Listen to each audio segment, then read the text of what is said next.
तो आज बच्चों टॉपिक है वैद्युत जनित्र या डायनमो। ये क्या होता है?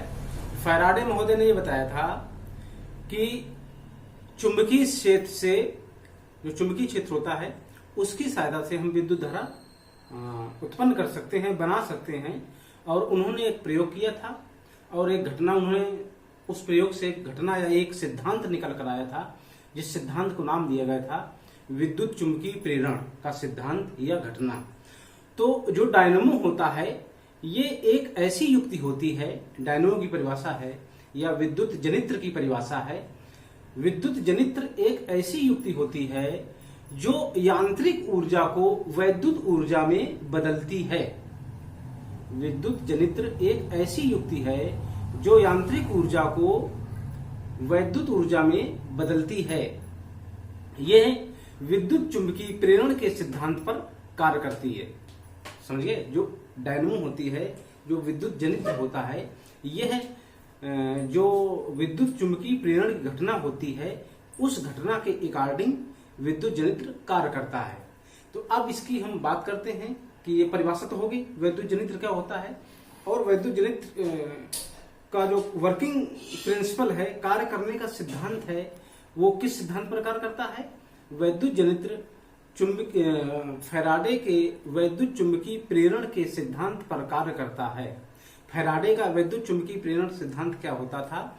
जब किसी चुंबकीय क्षेत्र के अंतर्गत किसी कुंडली को घुमाया जाता है, जोर से घूर्णन कराया जाता है, तो उस परिपथ में एक विद्युत वाहक बल उत्पन्न हो जाता है, जिसे प्रेरित विद्युत वाहक बल कहते हैं। यदि परिपथ बंद होता है तो उसमें एक धारा प्रवाहित होने लगती है, उस धारा को प्रेरित धारा कहते हैं। इस प्रेरित धारा की हम दिशा फ्लेमिंग के दाएं हाथ के नियमानुसार ज्ञात कर सकते हैं।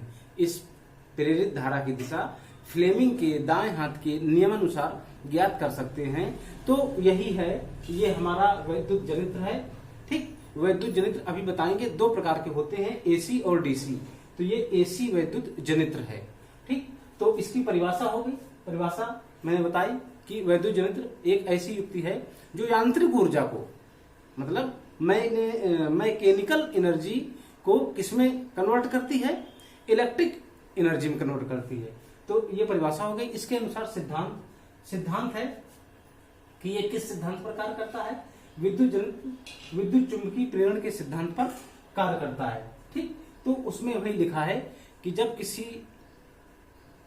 चालक के द्वारा बद्ध चुंबकीय फ्लक्स में परिवर्तन होता है तो उस चालक पर एक विद्युत वाहक बल उत्पन्न हो जाता है, जिसे प्रेरित विद्युत वाहक बल कहते हैं। इस कारण परिपथ यदि बद्ध है तो उसमें एक धारा प्रवाहित होने लगती है, जिसे प्रेरित धारा कहते हैं। इस प्रेरित धारा की दिशा हम फ्लेमिंग के दाएं हाथ के नियमानुसार ज्ञात कर सकते हैं। तो ये हमारा सिद्धांत लिखा है। अब बात करते हैं कि जो वैद्युत जनित्र कितने प्रकार के होते हैं। तो बच्चों, वैद्युत जनित्र दो प्रकार के होते हैं। पहला होता है एसी या प्रत्यावर्ती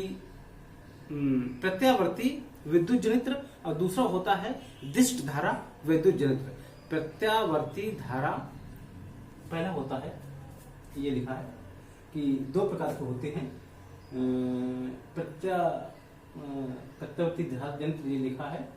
तो इसकी जो है सिद्धांत है, सिद्धांत के बाद प्रत्यावर्ती जनित्र निम्नलिखित भाग होते हैं। तो हमने यहाँ पर नहीं लिखा है, ये लिखा देखो। ये दो प्रकार के होते हैं, प्रत्यावर्ती धारा जनित्र और दिष्ट धारा जनित्र। तो प्रत्यावर्ती धारा जनित्र होता है, उसका हम आज जिक्र करेंगे। तो उसका प्रत्यावर्ती धारा जो जनित्र होता है उसकी परिभाषा हो गई और उसका सिद्धांत हो गया। अब जो प्रत्यावर्ती धारा जनित्र होता है उसके कितने भाग होते हैं मुख्य रूप से, तो उसका हम अध्ययन करेंगे। तो इसका जो प्रत्यावर्ती धारा जनित्र होता है, इसका जो पहला पार्ट है वो है क्षेत्र चुंबक, ये यन और यस, क्षेत्र चुंबक। तो प्रत्यावर्ती धारा जनित्र में दो शक्तिशाली क्षेत्र चुंबक लगे रहते हैं। ठीक है, इनके ध्रुव एक दूसरे से हमेशा सदैव विपरीत रखे जाते हैं। ये वाला ध्रुव नॉर्थ है और ये वाला ध्रुव इसका साउथ पोल है। ये नॉर्थ पोल है और ये साउथ पोल है। ठीक, तो प्रत्यावर्ती धारा जनित्र में दो शक्तिशाली चुंबक होते हैं जिनके बीच में एक कुंडली स्थित रहती है। इन दोनों चुंबक के जो ध्रुव होते हैं वो आपस में विपरीत दिशा में होते हैं।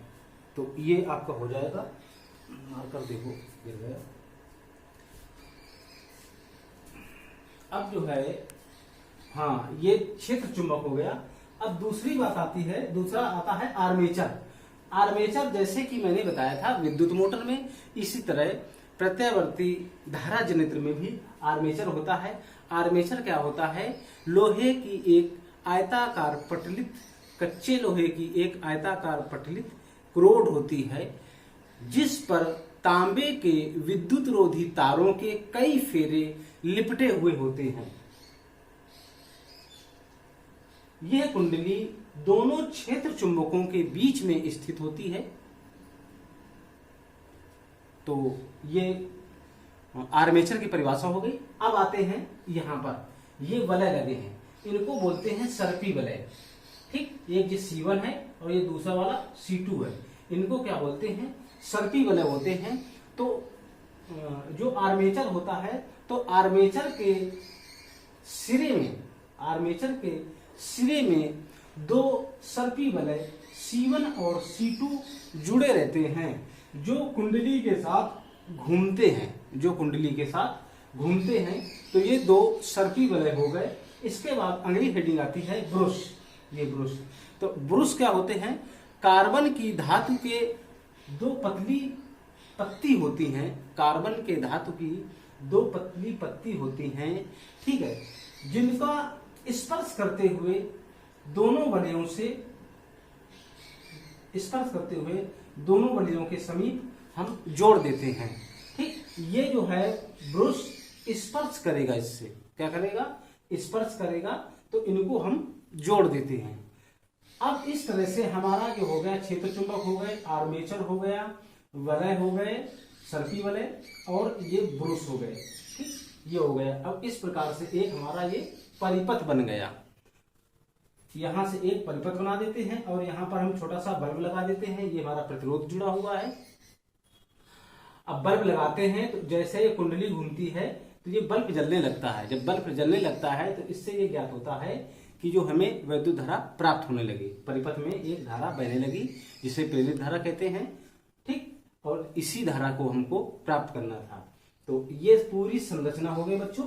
तो संरचना जो है आप इसका एक स्क्रीनशॉट ले सकते हैं और एक चित्र बना लें, तो ये संरचना हो जाएगी।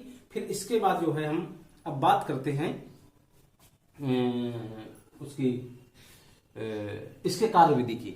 इसकी जो क्रिया विधि होती है, कार्य विधि होती है, हम उसकी अब बात करते हैं।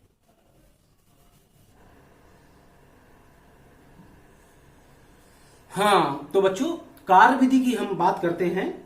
जो प्रत्यावर्ती धारा जनित्र होता है उसकी हम क्रिया विधि की बात करते हैं। क्रिया विधि को समझते हैं, इसकी क्रिया विधि कैसे होती है। तो ये हमारा जो है चित्र बना हुआ है प्रत्यावर्ती धारा जनित्र का, और ये कुंडली है। ठीक है, प्रारंभ में जो कुंडली हमारी जो दिखाई दे रही है, ठीक है, तो ये प्रारंभ में कुंडली का जो पृष्ठ है वो चुंबकीय क्षेत्र के लंबवत है। चुंबकीय क्षेत्र के लंबवत है क्योंकि भुजा AB और भुजा CD, ये दोनों भुजाएं चुंबकीय क्षेत्र के लंबवत है। जब कुंडली को घुमाया जाता है, इस कुंडली को घुमाएंगे तो ये आधे चक्र के दौरान, अर्ध चक्र के दौरान इस तरह जैसे ये कुंडली थी घूमी और ये ऐसे आ गई, और कुंडली दक्षिणावर्त दिशा में घुमाई जाती है। तो ऐसे घूमकर ये ऐसे आ गई। जब इस दिशा में कुंडली आ जाएगी तो चूंकि कुंडली घूम रही है और फैराडे का नियम कहता है कि किसी चुंबकीय क्षेत्र में जब किसी कुंडली को घुमाते हैं तो उसमें एक विद्युत वाहक बल उत्पन्न हो जाता है, जिसके कारण परिपथ में एक धारा बहने लगती है जिसे प्रेरित धारा कहते हैं। तो ये घूमी कुंडली आधा चक्र घूमा तो इस परिपथ में, इस कुंडली में एक विद्युत वाहक बल उत्पन्न हो गया, जिसके कारण इस परिपथ में एक धारा बहने लगी। क्या बहने लगी? एक धारा बहने लगी।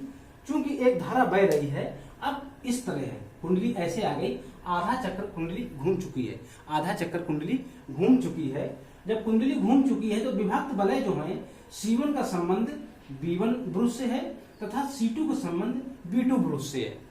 इन विभक्त वलयों का जो है संबंध, पूरा जो संपर्क होता है वो पूरे चक्र के दौरान नहीं खत्म होता है।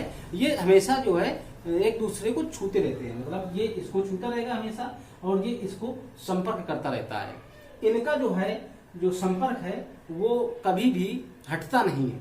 तो ये अर्धचक्र के दौरान कुंडली ऐसी हुई, परिपथ में धारा बहने लगी, परिपथ में धारा बहने लगी। अब आधा चक्कर दौरान जब कुंडली लगाएगी तो इस कुंडली की जो है गति की दिशा बदल जाएगी। ठीक, अभी क्या है, right to left to right घूम रही थी, जब ऐसे आएगी तो राइट टू लेफ्ट घूमेगी। जैसे कि ये साइड लेफ्ट कर दें और ये राइट कर दें, इधर से कुंडली घूमी ऐसे तो राइट आ गई आधे चक्र के दौरान। जब आधे चक्र से अभी राइट टू लेफ्ट है, जब आधा चक्र पूरा कर लेगी कुंडली तो फिर राइट से लेफ्ट आएगी। तो इसकी दिशा पहले यल से आर थी, फिर आर से यल हो गई, मतलब दिशा बदल गई। और जैसे कुंडली की दिशा बदलती है दूसरे अर्ध चक्र के दौरान, जब कुंडली की दिशा बदलती है तो परिपथ में धारा की दिशा जो थी, परिपथ में जो धारा बह रही थी उसकी भी दिशा बदल जाती है। तो इस प्रकार पूरे एक चक्कर के दौरान कुंडली में धारा की दिशा 2 बार बदलती है। एक चक्कर के दौरान जब कुंडली घूमती है तो कुंडली घूमने के एक चक्कर के दौरान परिपथ में धारा की दिशा 2 बार बदलती है। तो इस प्रकार जो हमको धारा प्राप्त होती है वो हमारी प्रत्यावर्ती धारा होती है। क्योंकि प्रत्यावर्ती धारा क्या होती है, एक निश्चित समांतराल में जिसकी दिशा लगातार बदलती रहती है, एक निश्चित समांतराल में जिसकी दिशा निरंतर बदलती रहती है, उस धारा को हम प्रत्यावर्ती धारा कहते हैं। तो अब इसकी दिशा निरंतर बदल रही है। आधे चक्र के दौरान परिपथ में धारा ऐसे बहती है और आधे चक्र के दौरान परिपथ में धारा इस प्रकार से बहती है। तो इस प्रकार जो धारा उत्पन्न हुई ये प्रेरित धारा कहलाती है। और इस धारा की जो दिशा होती है वो फ्लेमिंग के नियम से हम ज्ञात कर सकते हैं। और ये धारा जो उत्पन्न हुई इस धारा को हम क्या कहते हैं, प्रत्यावर्ती धारा कहते हैं। ये एक परिपथ है, इसे प्रतिरोध है और इसमें एक हम बल्ब लगा दिया है। बल्ब जैसे जलने लगता है तो हमें मालूम हो जाता है कि परिपथ में धारा उत्पन्न हो गई है या परिपथ में धारा प्रवाहित होने लगी है। तो बच्चों ये जो है इसकी क्रियाविधि है, बिल्कुल सिंपल क्रियाविधि है। आप इसका एक स्क्रीनशॉट लेकर जो है आसानी से समझ सकते हैं।